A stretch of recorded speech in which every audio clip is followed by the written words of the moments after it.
করে বাইরে যখন যেরকম করে আইসি যখন তারা লোকে ফাঁসিয়ে গেছে এখন তোমার গাড়ির মধ্যে কি আছে? আমি ওটাও দিতে আপনারা দেখে নেন আপনারা কি আছে সব আপনারা দেখেন আপনারা দেখেন তুমি দেখছো তো কিটা আছে? না আমি কিটা দেখি আছে? না স্যার আমি তো উঠছেও না গাড়িতে বটিতে উঠছেও না আপনারা দেখেন মানে চেনা জানা আগে রাস্তার চেনা জানা হইতো আপনার লোকে কি নাম? তার নাম আছে কি? তার নাম হইলো মিঠু মিঠু কি? মিঠু জাত কইতে পারি না তাদের কি কিনানের বাড়ি? আগরতলা তোমার নাম কি? আমার নাম মঞ্জিত মঞ্জিত কি? মঞ্জিত বর্মা বাড়ি কই? দামসরা আমি খয়ারপুর থেকে আইছি তারপরে দেখছি কি চিনা জানা গাড়ি গুড়ি নাই বাস নাই কিছু নাই লকডাউনের সময় আমার কই লোকে একটু হাত চিনা জানা দেখছি হাত দিছি আর তারা পরে বুরমানো পাহাড়ে আয়া নামি গেল আমার কইলো আমি বাজার টাজার করি তোমরা একটু একটু গাড়িটা আস্তে আস্তে আস্তে আগাও গাড়িটা আবার একটু করি যারা এসে মানে তুমি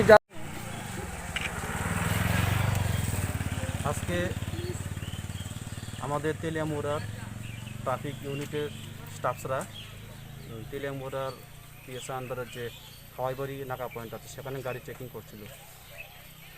তখন একটি গাড়ি আগরতলার দিকের থেকে আসে, একটি ট্রাক গাড়ি।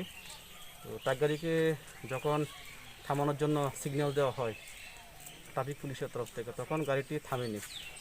গাড়িটি না থামাতে আমাদের ট্রাফিক পুলিশের স্টাফরা ট্রাকটির পিছনে ধাওয়া করে।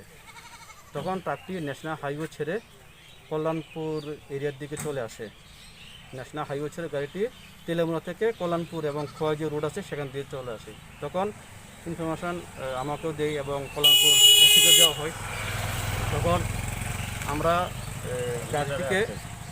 গাড়িটিকে আমরা কল্যাণপুর পিএস আন্ডারে উত্তর কমলনগর এরিয়াতে আমরা ট্রাকটিকে ধরি। ধরার পরে ট্রাকটিকে আমরা সার্চ করি। সার্চ করার পরে ট্রাকটি থেকে 30 প্যাকেট সাসপেক্টেড ড্রাই গাঞ্জা এবং যার ওয়েট হলো 305 কেজি 400 গ্রাম সিজ করা হয়। এবং ট্রাকের যে ড্রাইভার মঞ্জিত দেববর্মা ওকে ডিটেন করা হয়। ও বলছে ওর বাড়ির দামছড়া পিএসআই আন্ডারে পিপলাছড়া এরিয়াতে। এখনও জিজ্ঞাসাবাদ চলছে।